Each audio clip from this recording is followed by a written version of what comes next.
Welcome guys to my recap. Welcome back to my NFL recap of week 4. Getting into the Thursday game, we had the Detroit Lions on the road to the Packers at Lambeau Field, 34-20.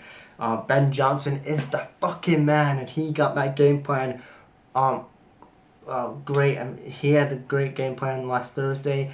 Goff had 18 throws out of 27, 205 yards, 1 touchdown, 1 interception. Jordan Love had 23 out of 36 throws, 246 yards, 1 touchdown, 1 interception, and the Lions win 34-20 on Thursday night in the NFC North Division game. Going on to the early Sunday game, it was a European game in London. We have the Falcons versus the Jags, but this time it was a bit of a twist. Now we've seen in the last couple of years that the NFL been trying to get a kid demographic to more kids watching the product.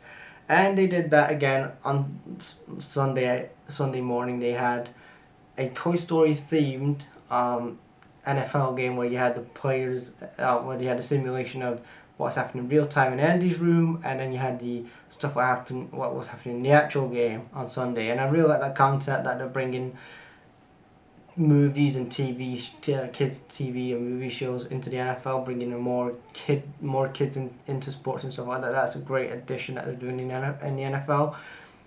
The Jags win 17-23. Desmond Ridder threw 19 out of 31, 191 yards, 1 touchdown, 2 interceptions. B. John Armstrong had 14 carries and 105 yards. And the Falcons wins 17-23. Then we had the Broncos versus the Bears. Bears football. It was hard.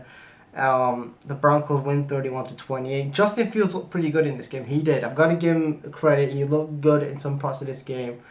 But again, that's just down to basically Denver having just their defense that they spent a shit ton of money on last season and last offseason, and the offseason just gone, was fucking led by a fucking clown in Vance Joseph.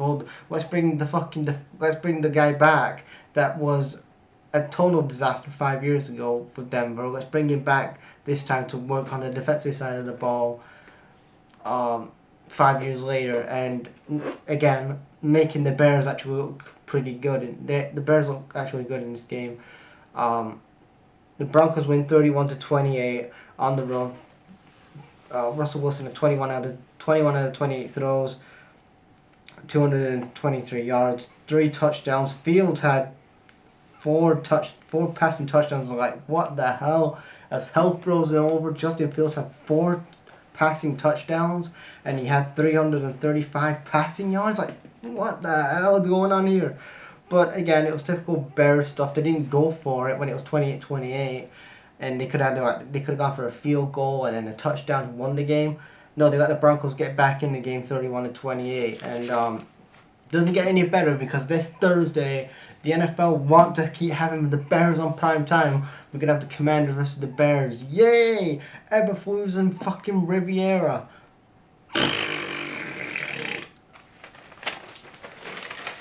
Then we have the Bucks versus the Saints in the AFC South game.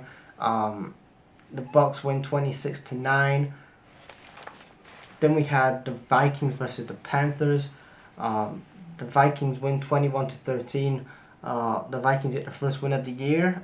Kirk Cousins threw 12 out of 19, 139 yards, 2 touchdowns, 2 interceptions, 1 interception. Bryce Young had 25 throws, 25 throws out of 32, 204 yards. Then we had the Steelers versus the Texans. Fire Matt Canada. He is one of the.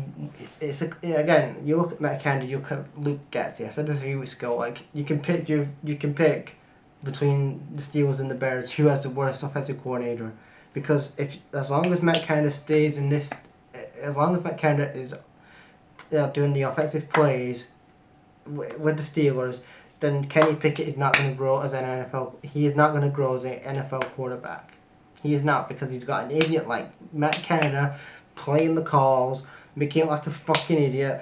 Kenny Pickett only threw for 15 out of 23. He had 149 yards, 1 interception. CJ Stroud had 16 out of 30 throws, 306 yards, 2 interceptions. And Pierce had 24 carries, 81 yards. And the Texans wins 6-30.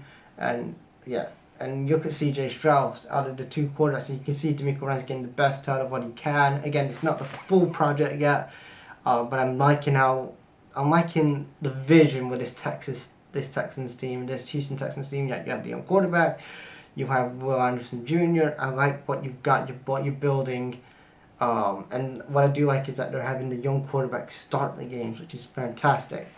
And DeMeco Ryan again, he's 2-2. He's now got his first 2 wins as an NFL head coach. Then we have the Commanders versus the Eagles in a division game. Going into this game, the Eagles were undefeated, going 2-0. But this game again, 31-34 in overtime. It was a Jake Elliott field goal that got the job done for the Eagles, making it 31-34. Jalen Hurts had 25 out of 37 throws, 319 yards, 2 touchdowns. Sam Howell, 29 out of 41 throws, 209 yards, 1 interception. Then we had the Rams versus the Colts, 29-23. Matthew Stafford had 27 out of 40 throws, 309 yards, 1 touchdown, 1 interception. Anthony Richardson had 11 out of 25 throws, 200 yards, 2 touchdowns. The Rams win 29-23. Then we have the Ravens versus the Browns, another division game here. The Ravens get the job done 23-8. Good. One thing I didn't like about it was good to see that Darian Thompson actually got to start the NFL again. People say Deshaun Watson isn't the best. I mean, I said in preseason, Darian Thompson should be the starter. If it doesn't work out for Deshaun Watson, just keep starting Darian Thompson because he had 19 throws out of 36. 121 yards and 3 interceptions. Again, he had an okay debut in the NFL, but again, it's the Browns, the skid marks. So, what do you expect with that? So, then we have the Bengals versus the Titans, and I'm gonna say, what the fuck is happening with this Bengals team? Like, you have Orlando Brown Jr. You bring him as a left tackle for that offensive line. I know Burrow's injured, but what the fuck is going on with the rest of this team? What the fuck is going on with this Bengals team? What the hell is Zach Taylor doing? What the fuck is this Bengals team doing? They're not clicking. They're not even clicking. I understand that I said last week that they always start with a slow start. But come on, now you're 1-3. You've won 1 game and you've lost your three other games. You're losing to a Ryan Tannehill team here. You're not losing to a Josh Allen team or a fucking Jalen Hurts and the fucking Eagles. You're losing to a fucking Ryan Tannehill. This is how bad they're getting here. Come on, Burrow had 20 out of 30 throws, 165 yards. Tannehill had 18 throws out of 25, 240 yards, and 1 touchdown. Mixon had 14 carries. Come on, Bengals, get your shit together. 3-27, you're losing to this Titans team, which is again, it's a dumb survivor team. Let's be honest. Then you have the Dolphins versus the Bills. I was really excited for this game. I'm a fan of both guys, Tua and Josh Allen.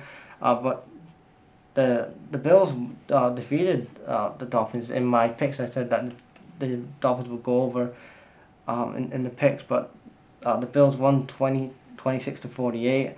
Tua had 25 out of 35 throws, 282 yards, 1 touchdown, 1 interception. Josh Allen had 21 out of 25 throws, 320 yards and 4 touchdowns. Josh Allen had a good day on Sunday. Then we had the Cardinals versus the 49ers, a division game. The 49ers win 16-35 and get the job done. Then we had the Patriots versus the Cowboys. It was Bill Belichick's largest defeat of his NFL head coaching career in his whole 29-year career. That was the largest defeat he's had of his entire career by 35 points. The Cowboys win 38-3.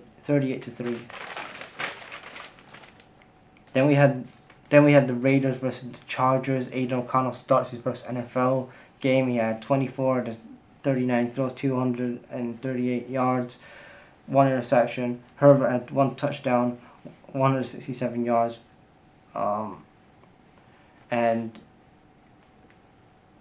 the Chargers win 17-24 and get the job done. Then we go on to the late primetime game Sunday. It's the Chiefs versus the Jets, 23-20. Mahomes gets the job done, 16 out of 27. 190 yards, 1 touchdown, 2 interceptions. Wilson had 25 out of 36. 200 yards and 2 touchdowns. Zach Wilson, again, you look at 2021 draft class and Trey Lance, there's still time with him because again he was injured that first year, he was benched that first year, injured second year, and now he's sitting behind Dak Prescott. Again, I'm still holding out hope for him, but you look at 2021 draft class, that quarterback draft class. Look, people who came in that draft class. Justin Fields hasn't lived up to the hype. Zach Wilson, people in college was like, oh, Zach Wilson's a great quarterback. I'm like, yeah, goes to the Jets. His leadership skills isn't the best. He isn't a leader on the field, and it really shows, and he hasn't lived up to the hype.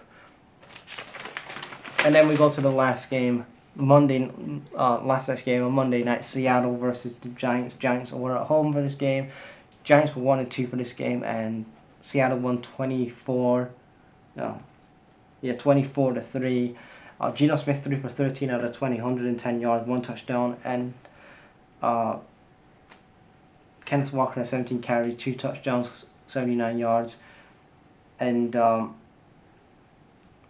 again, this is my problem with the Giants. From previous regimes, giving Danny Dimes that contract was one of the worst issues, and I'm going to go into depth more about this tomorrow, maybe tomorrow or Thursday. I want to do a video on this specifically, the Giants and Danny Dimes. But them doubling down and going in for a quarterback that was part of the previous regime over Joe Judge and everybody else is kind of a concern. Like, if I was the front office for the Giants, I would have put him on franchise tag and got rid of him, because again, you give him this big contract and you're going to have him till he's 29 years old. And you can have $49 million. I'll go more in depth about it, but again, if I was the front office of the Giants, I would have said, put him on the franchise tag and we're going to get ourselves a quarterback. Either get Trey Lance in it for the 49ers, make a trade with the 49ers to give a couple of picks away to get Trey Lance, or go in the draft and get someone like an Anthony Richardson, and get somebody that can, or like a Hendon Hooker that can hold us, just can do a job for a couple of years, and then we go for 2024, 2025, find a quarterback there as well. But yeah, also the Seahawks are 29-12 on Monday nights. For record, like 129, lost 12 since 2010. That's a pretty good record for them on prime time.